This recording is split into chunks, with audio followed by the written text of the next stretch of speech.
Poštovani gledatelji, dobrodošli. Na početku smo još jednog druženja tijekom kojeg vam donosimo niz zanimljivih priča. Predstavljamo vam nove gastronomske koncepte, svijeta aromatiziranih kava, upoznajemo vas sa svjetskim majstorima wellnessa te vodimo u uzbudljivi svijet virtualne stvarnosti. Prije svega upoznajemo vas s Markom Brajovićem, svjetski priznatim arhitektom koji je najveće uspjehe ostvario u dalekom Brazilu. Kako ga je ova zemlja formirala kao stručnjaka, ali i osobu, za kratkog boravka u Zagrebu ispričao je Lani Pavić.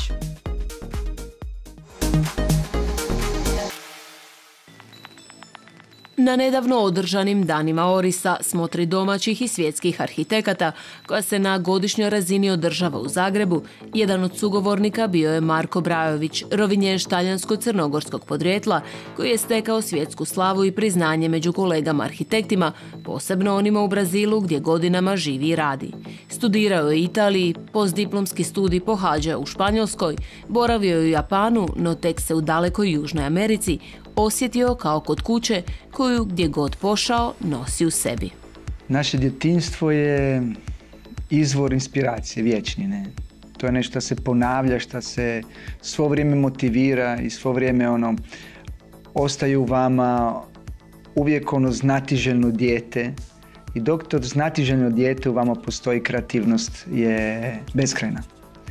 Tako da meni je Rovinj obilježio i uvijek mi je značajan u tome, jer pokazuje mi je nešto posebno što je sloboda se kretati po tom gradu i po tom mjestu gdje te ljudi, svi te čuvaju, stvari to je kao jedna velika obitelj, naša mala mjesta na Jadranu, i kontakt sa prirodom, kontakt sa našim Jadranom, s našim Jadranskim morem i sa jednim dijelom Rovinja koji je jako poznat, što je Punta Corrente, što je gdje se mi jako puno krećemo i Rovinjci se jako nalaze na tim mjestima između mora i šuma. I tamo je to obilježava stil života, obilježava neke elemente koje se počne onda pojavljati i u drugim dimenzijama. Kretanje, promjena i putovanje, riječi su koje ćete često čuti od ovog kreativca.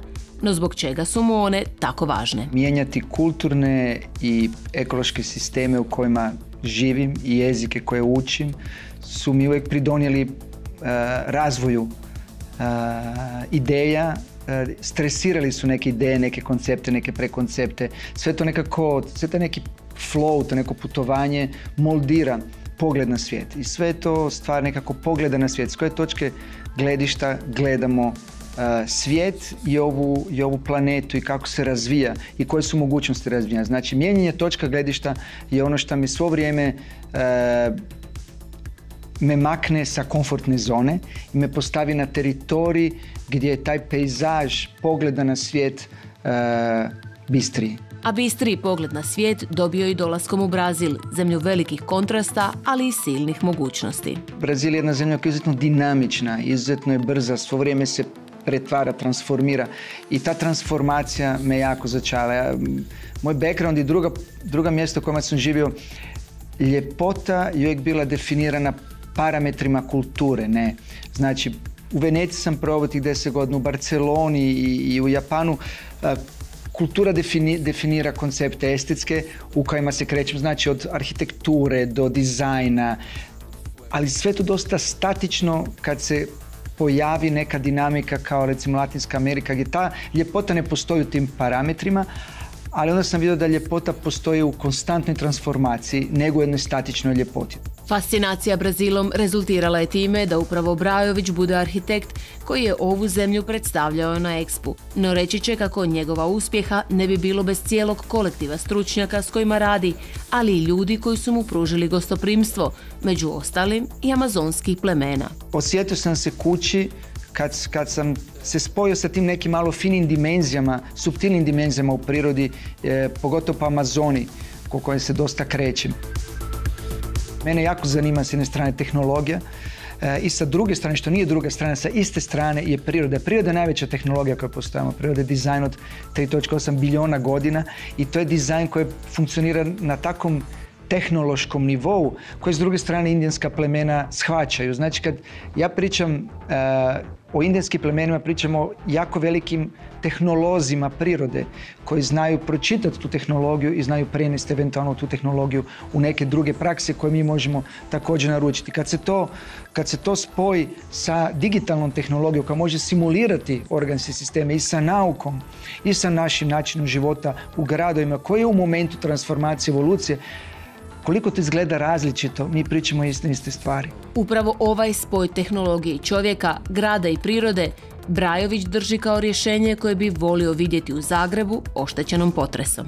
Ja bi napravio jedan odnos gdje se rijeka postane glavni element grada, gdje je voda. Voda je život. Ja mislim da ako spojimo vodu koja je tu, pored nas, fantastična, nevjerojatna rijeka, jako važna rijeka, znači da se ona spoji sa gradom, da se ljudi spoje sa njom preko stvaranja infrastrukture, da ljudi koriste više rijeku, da se šetaju više njom, da se stvore škole za djecu, za starije ljude, znači da se spoji rijeka sa gradom, da grad počne gledati rijeku možda na malo više jači način i se približi njom, ja mislim da bi ta voda sve rane izliječila. Ono što svojim stavom propagira, Brajović uistinu i živi, jer danas kada zbog posla ne putuje po svijetu, boravi između Sao Paula gdje ima ured te prirodnog okruženja vikend kuće. Tamo u harmoniji živi uz najbliže, uz obitelj, a to za njega znači... Ta naša obitelj je velika, ako mi prihvatimo naše susjede koji nam pomažu i ako mi njima damo šansu da oni isto mogu proizvoditi na našem prostoru i vice versa, onda je taj suživot odgovara na to veliko pitanje, nešto je bilo pitanje Bienale, kako ćemo živjeti zajedno? Kako ćemo živjeti zajedno od sada nadalje? I ja bih čak dodao, kako ćemo živjeti zajedno sa svim drugim bićima? To je po meni vizija evolucije našeg svijeta, u našem suživotu na ovoj jako bogatoj planeti koja ima prostora za svih, ali naš svijet mora biti veći, naši gradovi mora biti veći u smislu da nisu samo dizajnirani za ljude, nego da su dizajnirani za druga bića. Jer taj suživot je izuzetno rezilijentan i izuzetno nam garantira evoluciju i da ćemo živjeti dalje na ovoj planeti, ne sami. Jer sam izgleda da ne funkcionira i tehnologija nas neće s te strane spasiti. To nam pomaže u cijeloj toj koordinaciji, ali moramo otvoriti naš teritorij.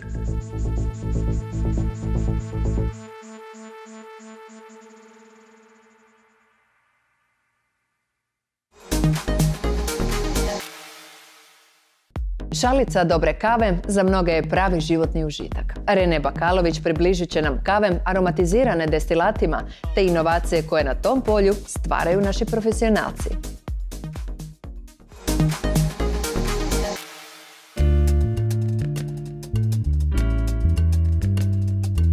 Scena vrhunskih kava u Hrvatskoj fantastično raste u svim segmentima. Ovaj put ćemo posebno obraditi ono što je povijesno počelo kao Caffè Coretto u Italiji, dakle kava aromatizirana u početku samo s grapom. Onda je bio jedan drugi pravac, to je takozvana irska kava, aromatizirana je s viskijem, no danas ima puno zanimljivosti. Vidjet ćete.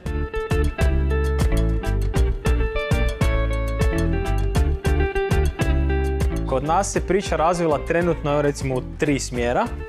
Generalno je priča potpuno slična ovom Caffè Corettu, znači spoj nekakvog jakog aromatičnog alkoholnog pića zajedno sa espresom.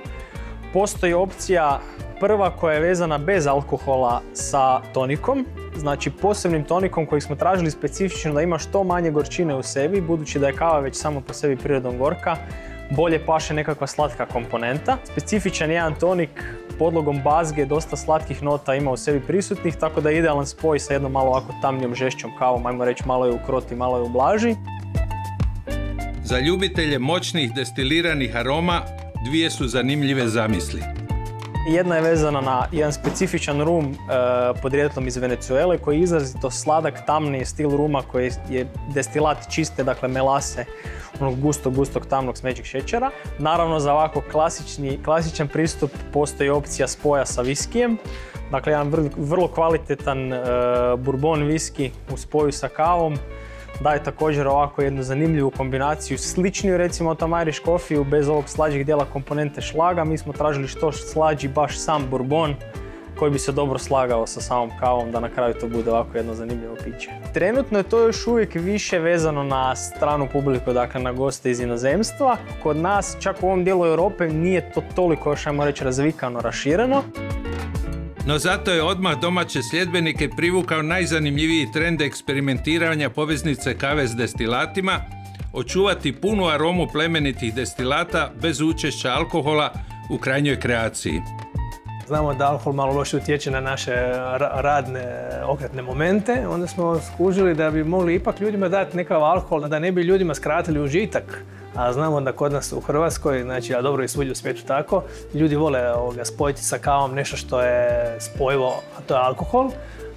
Odlučili smo pratiti jedan trend pokret u Americi koji se bavi maceracijom kava.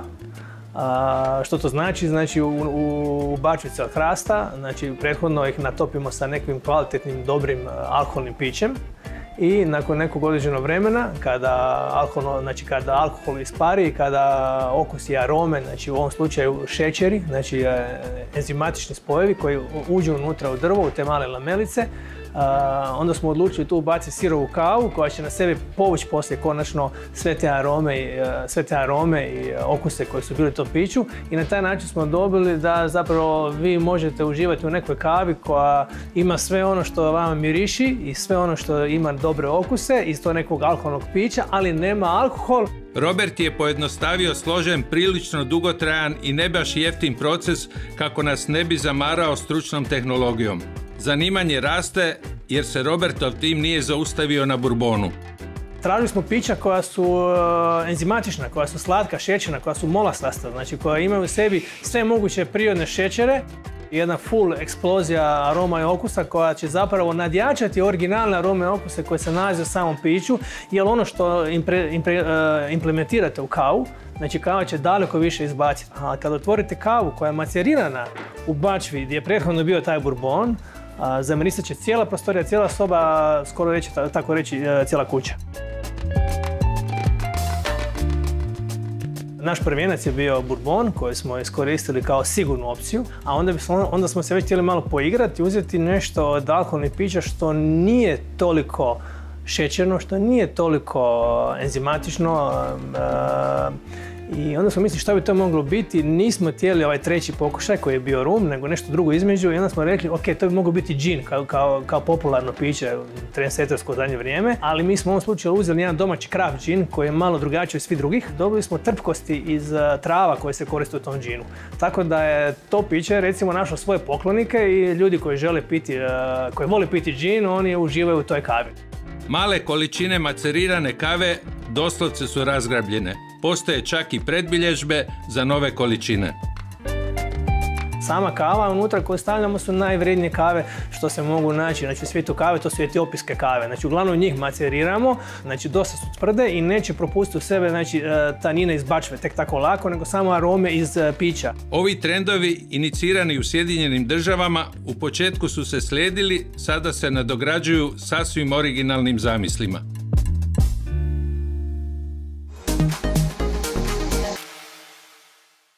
Jaroslav Novak, slovački umjetnik kojeg uspoređuju s Edom Murtićem, posebno je vezan za Hrvatsku. Za posjeta njegovoj izložbi u Zaprešiću, Ivana Zorić otkrila je pregršt zanimljivih detalja iz opusa ovog karizmatičnog slikara.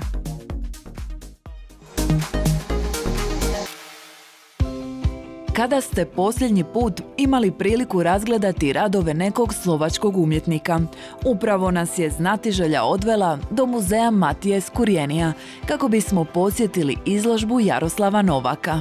Chorvátsko je moja srdcová záležitosť a myslím, že aj viacerých Slovákov, ktorí chodia na dovolenky do Chorvátska. Je to krajina, kde je nejaký oddych, nejaká romantika. A je pravda, že prvý raz vystavujem v Chorvátsku. K tej spolupráci došlo tak, že s galeristom, ktorým spolupracujeme, pán Turuk, a on je Chorvát, žijúci na Slovensku, a on sprostredkoval túto výstavu, za čo som mu veľmi vďačný a som rád, že sa to podarilo. Svoj umjetnički put Jaroslav je započeo na akademiji, no život ga je potom odveo drugim putem. Takže som vyštudoval užitkovú grafiku a tým som sa aj živil niekoľko rokov. Mal som reklamnú agentúru, tlačiareň a kartonážnu výrobu. A neľutujem to celkom, lebo to mi dalo taký aj trošku aj iný pohľad a trošku aj iné zručnosti, ktoré sa možno aj prejavujú v tých obrazoch, ktoré malujem. Takže ja som vďačný za to, že som prešiel tými viacerými vecami a aj ten život bol taký zložitejší. 60. godina bila je prekretnica. Tada se ovaj slikar odlučio posvetiti svojoj prvoj ljubavi. Väčšinou mám nejaký prežitok a dám to na papier, spravím si nejakú škicu alebo nejakú kresbu a potom s tým pracujem. Ten prvotný impuls je skôr taký ten vedomý a potom nastáva tá druhá časť, ktorá je vlastne tou nejakou komunikáciou s tým obrazom, nejakou hrou alebo nejakým tou tvorivou časťou, kde sa to už same dotvára. Veliko životno iskustvo vidljivo je u radu, pa su i njegove slike pune bogatstva. Toho životného pocitu voľnosti a nejakého snívania, nejakého prežitia, nejakého iného pocitu. Picasso povedal, že umenie je to, čo robí život nevšedným. Na nekim radovima pažljiv promatrač iščita će vizure Hrvatske. Dnešná doba je taká trošku zložitá. Máme taký pocit menšej slobody a ja mám spomienky na Chorvátsko, hlavne teda more mi evokuje taký princíp slobody a nie, že by som maloval zrovna pláž, ale nejakú takú spomienku, taký feeling, ktorý to more vo mne zanechalo, tak sú tu také obrazy, ktoré sú inšpirované tým chorvatským morom. A često se Jaroslav ostavi kista i navuče boksačke rukavice. Taj za umjetnike pomalo neobičan hobi daje mu odličan poticaj i u slikarstvu. S boksom som začal 10 dní pred mojimi 58 narodeninami, čo je teda šialenstvo. A stalo sa to tak, že môj mladší syn robí tajský box a ja som, keďže nemal vodičský preukaz, ja som na ňo vždycky musel čakať 3-4 hodiny, kým skončí tréning. Vlastne tie vlastnosti, ktoré potrebuje mať dobrý umelec alebo nejaký business leader alebo čokoľvek, tie sa tam premietajú a je to také živé a je to také, že to tam cítiť a možno aj to je jeden z tých dôvodov, prečo som sa dal na ten šport, že je to také niečo živočíšne, čo mi je blízke a človek má pocit, že žije skutočne. Iz muzeja se nadaju da će ovakvih suradnji biti sve više. Jer mi nemamo tako često priliku uopće vidjeti šta se događa van naših granica, čak naših nekakvih gradskih granica. Meni je Jaroslav interesantan zato što je on tako 100% iskren umjetnik, znači on se ne suzdržava, on radi 150%, daje se slika ekspresivno, vrlo bogato, vrlo vizuálno v svakom smislu, a i kao čovjek vrlo ovako jednostavan, skroman. Čo sú také moje méty, tak predovšetkým chcem mať ja uspokojenie z toho výtvarného zážitku a tej tvorby a samozrejme, že ukázať aj iným ľuďom ako ten môj uhol pohľadu. Ja som rád, že sa mi podarilo dosiahnuť určité úspechy a dúfam, že prídu aj nejaké ďalšie a nechám sa prekvapiť teda.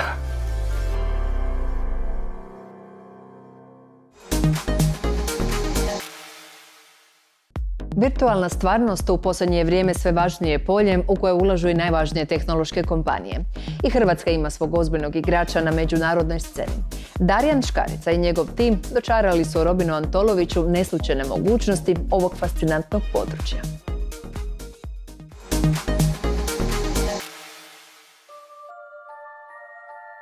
Good evening, stranger. Why don't you come on in? The night is dark, and many strange and dangerous things lurk about. Virtualna stvarnost je vrli novi svijet koji nadire velikim koracima. Zaintrigirala je i Darijana Škaricu, mladog poduzetnika koji novom tehnologijom već postiže velike uspjehe. U Hrvatskoj su između ostalog pozornost privukli projekti virtualne stvarnosti u istarskom Svetvinčentu, no Škarićin je rad prepoznat i u inozemstvu gdje u oštroj konkurenciji sklapa poslove i s poznatim velikim tvrtkama. A mene uvijek zanimala tehnologija. Ja sam onda i išao na feru, onda sam i ostao raditi na feru i uvijek najnovija tehnologija, ne najnovija tehnologija, nego ajmo reći futuristička tehnologija me poprilično uvijek zanimala. I onda tako i dok sam radio na feru sam gledao šta bi dalje, shvatio sam da me web i mobil ne zanimaju toliko, nego sam baš htio nekakve onako nove stvari, nekakve sci-fi koncepte, to kao klinac sam volio čitati sci-fi, tako da mi baš i virtualna stvarnost savršeno sjela nekako po tom pitanju. S bratom i kolegom osnovao je tvrtku čije su poslovanje brzo usmjerili prema novoj ljubavi. Mi smo krenuli sa prvo inovativnim tehnologijama u marketingu i onda sam tako nabavio prve naočale virtualne stvarnosti i kad sam stavio na glavu, kad sam probao, rekao sam to je to. Nekako sam znao da ću se s ovim baviti idućih 2 desetljeća svog života. Prvi kontakt naš s virtualnom stvarnosti nas je ostavio bez daha. Vidjeli smo apsolutni potencijal koji će to imati sljedećih desetljeća. Kao što je internet približio svaki kutak zemlje što se tiče čiste komunikacije, virtualna stvarnost istu stvar radi za prisutnost. Znači, internet je omogućio da vi sa bilo kim na svijetu možete u sekundi razgovarati normalno, a virtualna stvarnost će u konačnici omogućiti da se nalazite bilo gdje u svijetu. Tvrtka je brzo rasla, ali novo vrijeme donosi i nove izazove. Kakvim izazovima si se susretao cijelo to vrijeme? Konstantno baš da raste tvrtka su konstantno nekakvi izazovi. Krenuli smo Buraz i ja, sad nas je 30 i jednostavno svaki nekakav korak ima svoje. M rast tvrtke, rast broja ljudi, M konstantno mi moramo biti u novim tehnologijama. Ja ne mogu si dozvoliti da prođe duže od 2 mjeseca, a da mi ne integriramo nešto novo što je došlo na tržištu, već smo zastarili. Znači ne pričamo kao o 5 godina ciklus. Mi u našem području pričamo o 2 do 3 mjeseca ciklus gdje moramo uvijek biti na rubu šta se toga događa. Tako da, izazovno je, stvarno izazovno. Nije im to naporno. Igraju se i stvaraju korisne stvari poput univerzalnog prevoditelja. Ovo što trenutno gledate je univerzalni prevoditelj. Ovaj video je sniman kroz naočale proširene stvarnosti koje moj kolega nosi. U to smo se uvjerili i sami dok nam je Darijan objašnjavao što je Metaverse, nova uzbudljiva igračka. Znači, Metaverse je u potpunosti taj spoj virtualnog svijeta i fizičkog svijeta, gdje onda korisnik može odabrati šta želi vidjeti iz pravog svijeta i baš onako uzeti u svoj virtualni svijet, a šta želi da mu bude virtualno. Na primjer, vi možete odabrati da vi svoj pravi kauč u sobi vidite i možete sjesti na njega, ali sve oko sebe da pretvorite u Havaje. Ili možete napraviti da, na primjer, šalicu kave stvarno vidite, da se vi nalazite na planini i da se do vas teleportiraju vaši prijatelji. Znači, taj jedan u potpunosti spoj virtualnog i stvarnoga. Toj novoj tehnologiji Darijan i ekipa okrenuli su se i prije Facebooka, koji je upravo ovih dana najavio ulaganje u Metaverse. Njegove mogućnosti su goleme. Mi radimo kao nekakav naš proizvod, virtualni ured, gdje vi ćete biti u svom prostoru, ali ćete moći pozvati holograme svojih kolega da dođu u vaš prostor i da znači, evo, tu pored mene može sjediti neko iz Splita, neko iz Osijeka, neko iz Zadra i da se svi zajedno osjećamo kao da se nalazimo u istom prostoru. Još bolje, mi se onda možemo teleportirati svi zajedno u nekakav potpuno virtualni prostor, ne znam, teleportiramo se na Havaje i onda tamo na Havajima možemo isto raspravljati nešto poslovno ili možemo biti u svom vlastitom prostoru i raspravljati poslovno. A svi se osjećamo kao da smo svi zajedno međusobno tu. Jednako tako možete posjetiti virtualni muzej u koji ulazite sa svojim avatarima i razgledavate izložke. Zanimljiv je i projekt koji je ova ekipa radila s tvorcima Pokemon Go-a. Tu smo radili taj metaverse dio i baš smo ga išli u Zagrebu napraviti. Išli smo napraviti taj spoj virtualnog i fizičkog, da možete prošetati Zrinjevcem i da tamo možete razgovarati s avatarima ljudi koji su pak u virtualnom iskustvu. Ako malo zbunjujuće, ali pokušavamo napraviti taj spoj virtualnog i fizičkog, jer prema tome u ovom desetljeću definitivno u tom smjeru idemo. Za buduću tvornicu za obradu nafte i plina u Rusiji, Škarica i ekipa pripremaju treninge za sigurnost zaposlenika, primjerice za gašenje požara. Znači oni točno imaju proceduru koja se mora izvesti, ako slučajno ne napravi točno tu proceduru, vrate se natrag. Imaju točno aparat za gašenje požara koji točno oni vide šta treba razbiti, šta treba uzeti, na koji način. Imaju stvarno osjećaj kao da oni to stvarno rade u fizičkoj stvarnosti, iako rade u virtualnoj stvarnosti. Mogućnosti su doista fascinantne, pa smo pogledali u kristalnu kuglu i zapitali kako će se sve razvijati u budućnosti. U idućih 10 godina će definitivno doćemo do razine ovih naočala, da baš imate praktički samo ovakve naočale i da imate potpuni osjećaj da su oko vas hologrami ljudi. A onaj idući korak je vjerojatno baš augmentacija ljudi, da ćete imati na neki način nešto blizu Matrixa, da ćete se baš moći uštekati u nešto tako da u potpunosti vaše tijelo, vaš mozak će imati osjećaj kao da ste u potpunosti na drugoj lokaciji. Ali to je nešto što neću reći da je bliža budućnost, mislim da idućih 15 do 20 godina nema smisla pričati o tome. Najnoviji eksperimentalni uređaji koji sada izlaze imaju toliko oštru sliku da vizualno danas već je moguće imati virtualni prostor koji je vizualno identičan stvarno. Naravno, zahtjeva veliko ulaganje još uvijek, ali i ta cijena će padati vremenom. Ono što fali je naravno osjet dodira, sva ostala osjetila ne mogu se dalje zavarat, ali kreće se u tome. Postoje već veste koje se mogu obući, koje daju preko vibracija, daju nekakav taktilni feedback i osjećaje. Virtualne rukavice koje isto daju osjećaj dodira za virtualne predmete. A uz napredak tehnologije potrebno se i osobno razvijati. Ja uvijek pogledam sebe prije godinu dana i ako se ne nasmijem tom Darjanu prije godinu dana, smatram da sam nešto onda fulao generalno u svom razvoju, zato što jednostavno sami taj poslovni i tehnološki razvoj vas tjera cijelo vrijeme da idete nekako prema naprijed.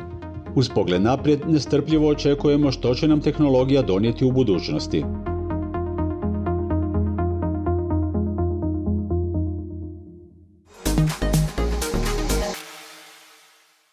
Kriza je prilika za mnoge, pa tako i za odvažne ugostitelje koji pokreću nove koncepte na neočekivanim lokacijama.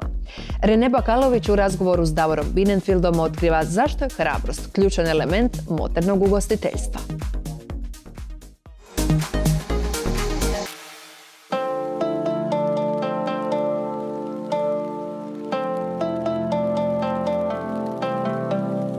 Mantra o važnosti lokacije poduzetnicima je, osobito ugostiteljima, vrlo važna. Nekima toliko da uvijek igraju samo na sigurno. Drugi su odvažni, traže nova mjesta. Ona koja će vremenom postati lokacija, lokacija, lokacija.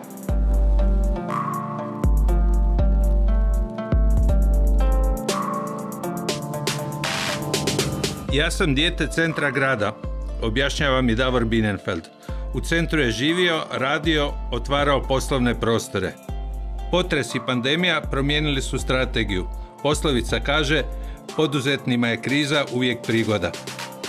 Išao sam malo vozikat po gradu da vidim uopće za vrijeme te krize i općenito da si otvori malo vidike šta radi. Jer sam zapravo gledao više kroz cijene nekretnina. Novogradnja, nove zgrade, mladi menadžeri, mlada publika sklona našem profilu hrane, jer ja sam tim imao, ali nisam imao lokal. Meni je bilo samo da što prije se pokrenuo. Malo sam i stagnirao ko osoba, ne radiš. Bilo mi je to užasan period, tužan, da ne radim svoj posao. I onda ovo kad smo uletili, nakon dogovora 2 mjeseca bili smo otvoreni. Od prvog dana je bilo bum. A svi su bili skeptični, svi moji prijatelji su zvali, Davor, jesi ti siguran, jesi to možda zaletio, jesi očajan. Koncept novog lokala originalan je. Mješavina raznih azijskih utjecaja u kojima prevladava Japan, što je vidljivo na jelovniku i u uređenju interijera.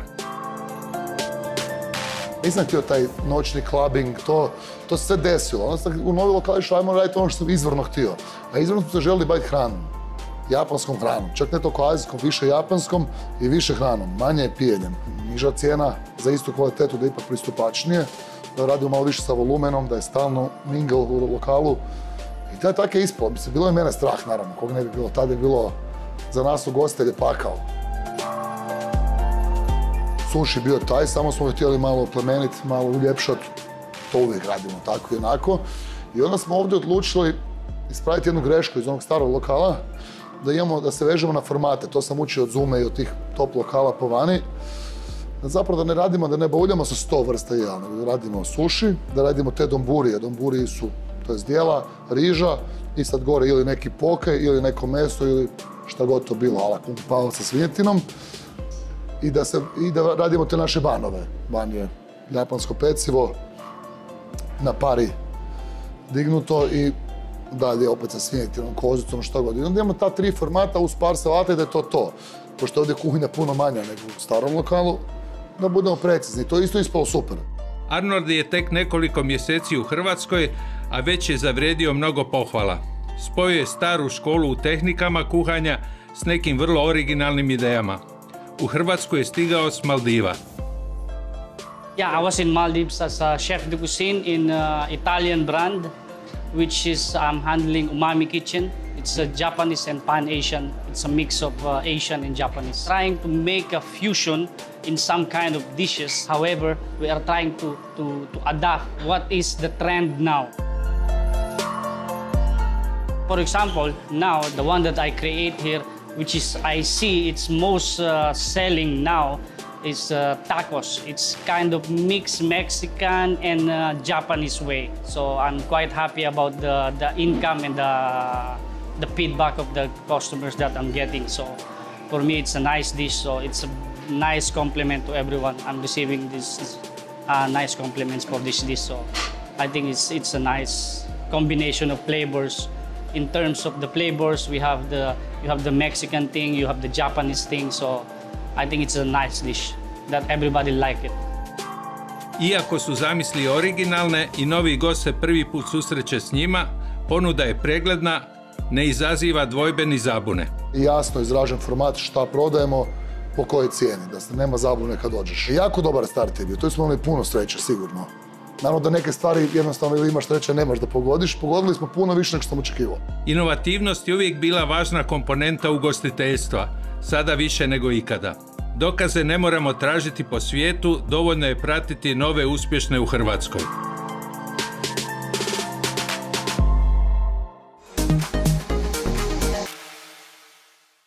Igor Roth od djetinjstva je zaljubljen u fotografiju, a životne okolnosti dovele su ga do toga da se njome profesionalno bavi.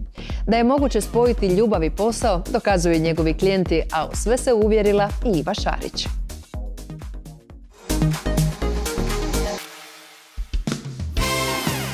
Igor Roth fotografski aparat je zavolio još kao dječak, te nam je otkrio kako je nastala njegova ljubav prema fotografiranju. Moj otac je bio pasionirani fotograf, tako da sam ja već kao dijete odrastao sa fotoaparatom u ruci.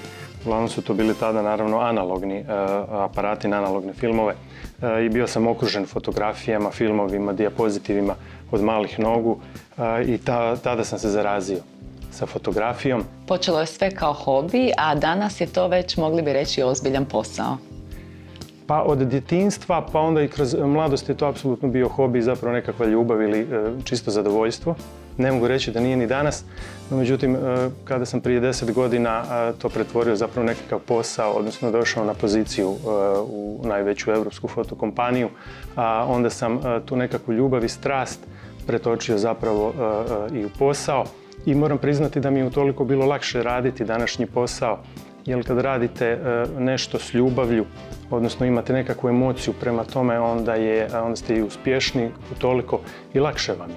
Kada ste bili dječak, kako ste tada gledali na fotografiju, a kako gledate danas? Pa ono što danas imam, a nisam imao kao dijete, tu spoznaju vrijednosti fotografije.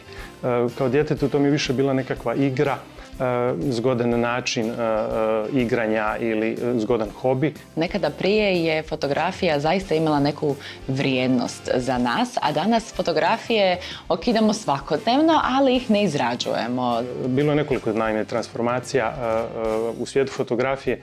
Prva je bila iz onog analognog u digitalni svijet i tada sam se ja veselio kako više ne moramo trošiti novce na razvijanje fotografija, nego ću ih imati 1000 spremljenih negdje na računalu. Onda smo imali transformaciju iz nekakvog offline u online, pa onda više ne morate te digitalne fotografije nositi u poslovnicu, nego to možete dati u izradu putem interneta. Danas smo u trećoj nekakvoj transformaciji iz desktopa i računala na mobilne uređaje, pa možete sve to raditi sa svog pametnog telefona ili tableta. S obzirom na tu transformaciju, fotoknjige su postale hit. Koliko je potrebno običnom čovjeku ili laiku da napravi jednu kvalitetnu fotoknjigu, odnosno koliko mu je potrebno kreativnosti i mašte? Pa za kreirati fotoknjigu vam treba zapravo jako malo vremena. Sve naše platforme, bilo da se radi o CV fotoprogramu, bilo o mobilnoj aplikaciji, su zaista intuitivne i prosječnom korisniku bez ikakvog predznanja je dovoljno svega nekoliko minuta. Naravno, koliko želite pustiti ono što se kaže mašti na volju, pa kreirati fotoknjigu koja će sadržavati tekstove, unutra nekakve opise, onda će možda trebati nešto malo više vremena. No, međutim, 3 do 5 minuta je sasvim dovoljno za bilo koji fotoproizvod kreirati i naručiti. Da je to zaista jednostavno pokazuje činjenica da smo evo nedavno proslavili 75 milijuntu izrađenu CV fotoknjigu u Europi. Izrada fotoknjige osvojila je i Snježanu Bedeković, majku 2 djece. Ljubav prema CV fotoknjigama otkrila je kada je na svijet stigao njezin prvi sin Ian. Prvo je krenulo od moje prve knjige. Tu je, evo, Ian kad se rodio, on je bio jedna dobra i mirna beba koji je puno spavao. I onda kad bi on zaspao, ja sam provodila vrijeme na internetu, malo tako gledala okolo. Pa sam došla do jedne onako fotografije kao bebica slatko obučena nešto, pa sam i ja rekla idem ja probati, dijete spava, pa sam ga tak malo obukla, fotkala i ispala je dobra slika. I onda kad sam vidjela kako meni to zgodno ide, pa sam složila jednu fotoknjigu, na kraju sam prisustvovala i na natječaju za najbolju CV fotoknjigu. Osvojili smo 2. mjesto s ovom knjigom. Ova sad konkretno je rađena na online CV fotoprogramu koja je bila gotova, ali doslovno u 20 minuta. No tu kreću slatke brige. Koje od krasnih fotografija odabrati? Konkretno je za kalendar, znači bilo je potrebno izabrati samo 13 fotografija. Samo 13. I to je to, samo ih se stavlja. Kalendar je gotov, znači može biti u 5 minuta, ali treba tih 13 fotografija izabrati koje staviti. I to je onda problem. Znači tu ode najviše vremena, a sve su vam nešto drage, naravno vaša su djeca unutra i to, svaka je draga. Onda sam brojala koliko puta se Ian vidi na fotografiji, koliko puta se Ira vidi na fotografiji, da sve to bude tu negdje, da ne bude ona je više, ona je manje i tako. Na kojim se sve proizvodima može naći fotografija? Najčešće su to fotoknjige, odnosno fotografije, one kakve poznajemo od nekada, no međutim postoji preko 1000 proizvoda na koje možete svoju fotografiju otisnuti. Od kalendara koji su u zadnje vrijeme vrlo popularni sa vlastitim fotografijama do zidnih dekora, čestitki, fotopoklona, obloga za pametne telefone.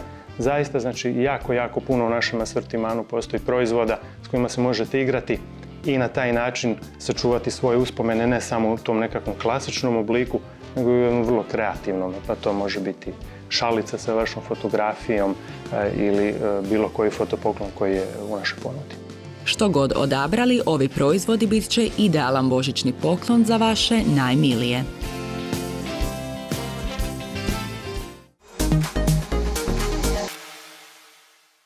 U sve stresnijem načinu života važno je ulagati u duhovno i fizičko zdravlje, a to dobro znaju u obitelji Šeno. Već desetljećima ugledno je na području wellnessa.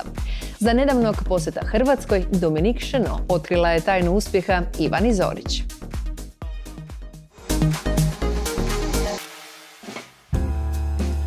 U svijetu wellnessa, zdrave prehrane i sve popularnijeg well-beinga, kvalitetnog življenja i balansiranog životnog stila, obitelj Šeno jedno je od najpriznatijih svjetskih imena.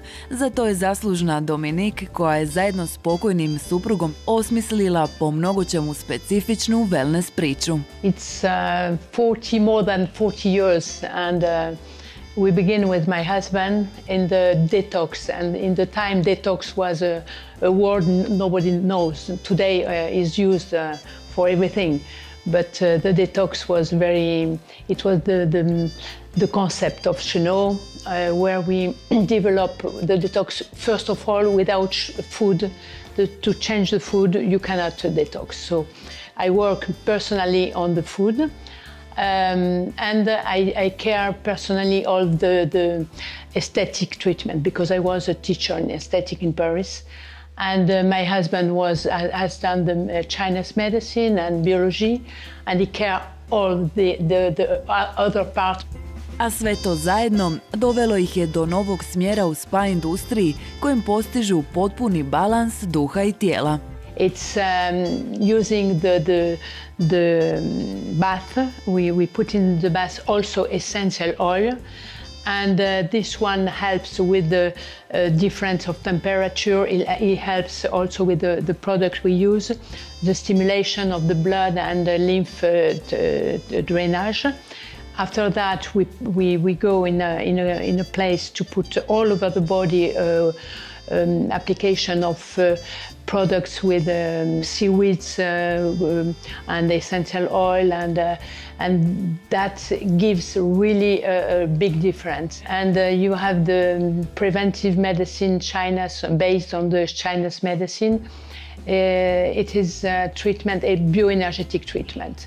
So in this case, we do a checkup and we see what are the weak of the person.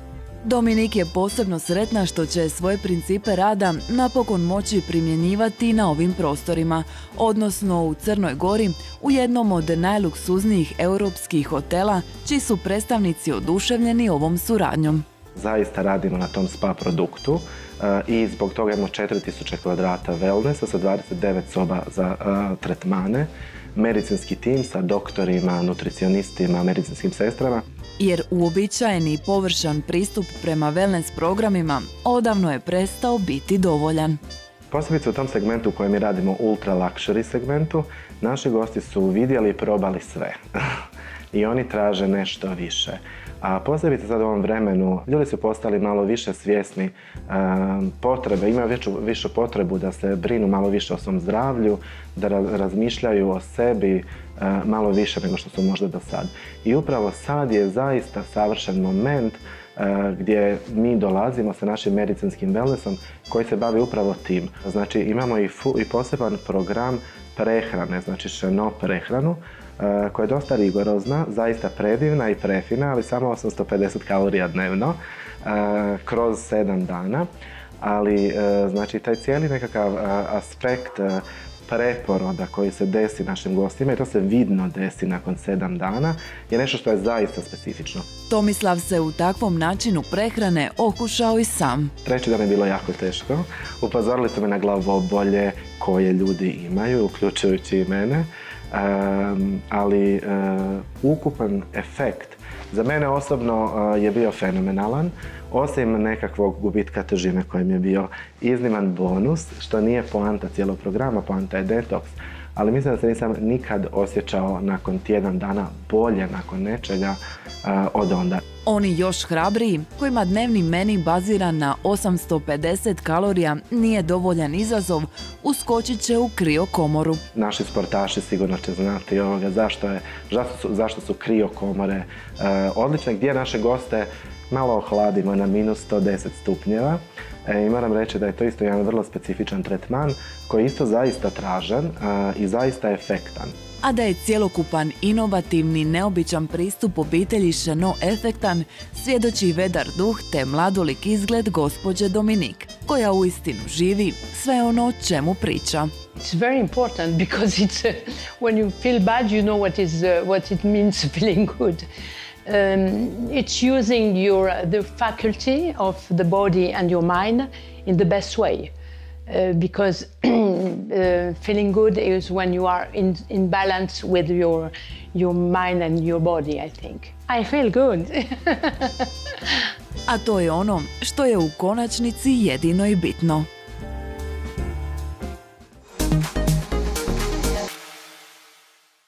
Tradicija je u vinarstvu iznimno važna, no za uspjeh je često bitan i inovativni pristup. O tome će nam posvjedočiti mladi vinar Tomislav Voštinić, kojeg smo posjetili u Ivanečkom Graberiju.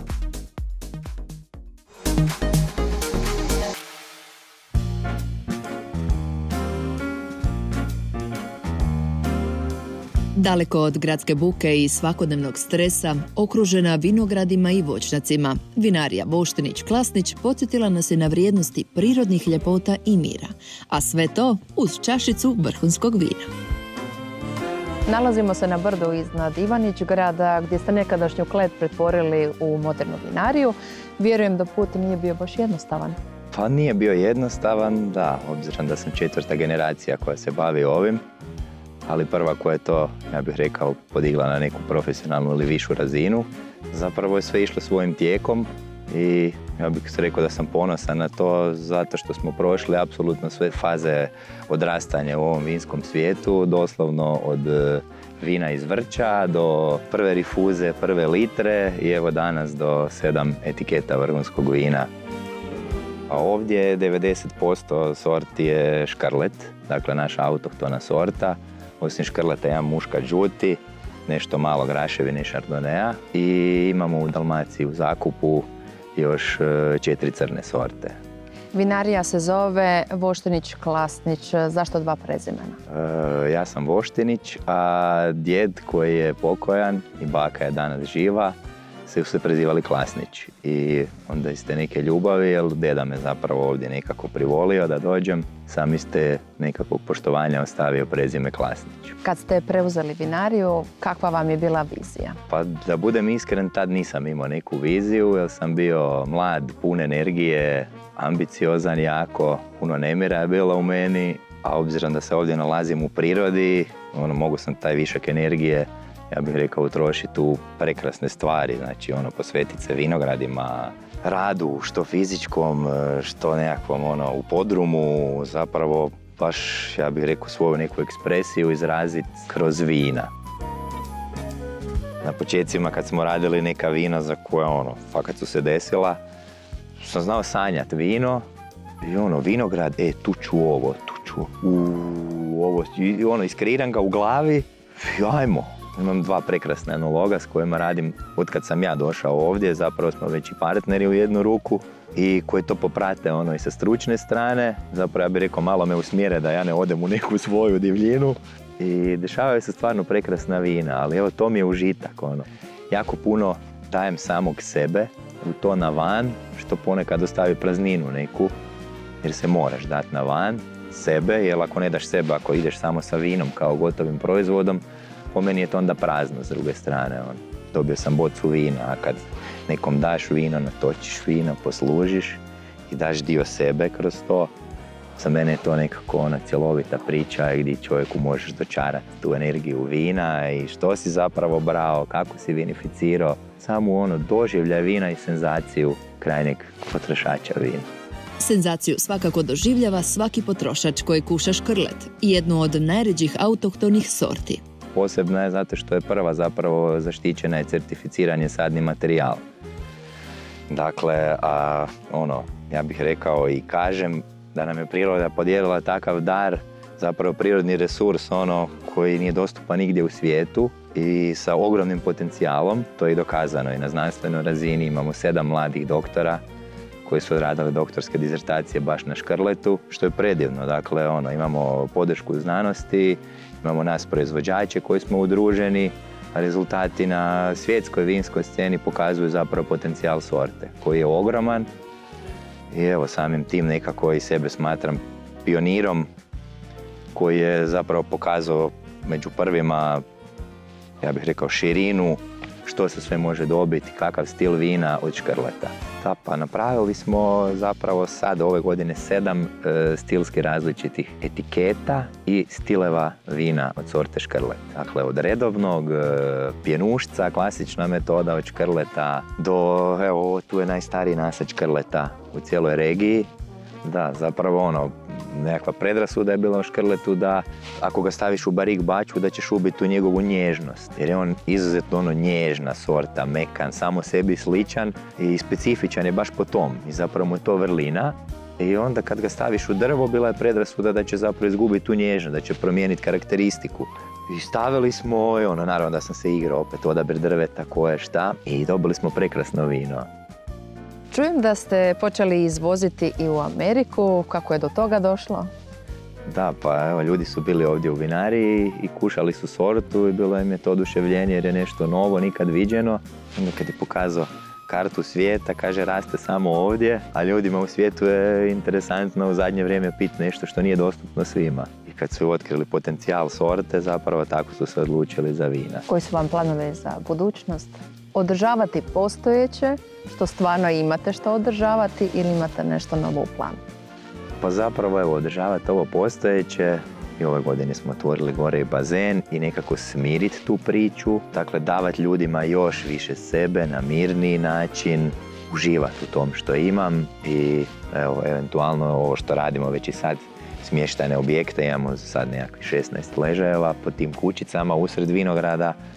Tako da zapravo samo još ono koji koračić dalje, ponuditi ljudima smještaj na malo višoj razini i ja sam nekako osjećaja da sam u svom životu došao do nekakvog vrhunca i da sad samo trebam uživati u tom svemu.